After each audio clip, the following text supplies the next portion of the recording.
Hi friends, so in this video I'm going to show you how we can create this kind of dividers here. So first open the create page and then select your planner size. And next down here you see show dividers, so check the checkbox and then you can choose how many tabs you want to have in your divider, as well as how round you want to have the tabs. And then you can also adjust the width of the tabs. So for example, you can make it 0.2 inches wide or leave it at 0.4 like this.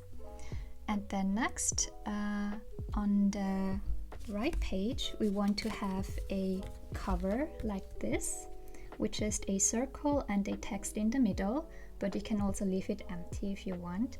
But to create one like this one here, we want to open the layout panel and then select the cover layout, this one here, apply to the right page, and to the left page we want to have it empty like here. So select the left page, the widget, and then we want to apply an empty widget. So open MISC and apply the empty widget like this. And then click on the right page and apply a graphic, geometry, apply circle, and you can type in any kind of text. For example, I'll type in cover and make it a tiny bit bigger. And if you open the text panel, you can also change the font. And if you're happy, you can also add a styling, a pattern. So for example, this one down here, change it to full. And what you want to do next is you want to add the pattern to the tabs.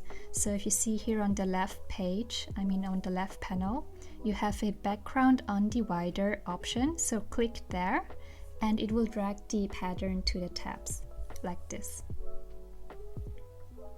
Okay, so next just click on export PDF and then click on download. And here you go. So when you print this one out, front and back, it should look like this, front and back. And when you cut it out, the left and the right page, you should have something that looks like this. You can also change the pattern, change the color. And if you have any questions, feel free to message us on Instagram or Facebook anytime, and we will try to respond to your questions as quickly as we can. Bye!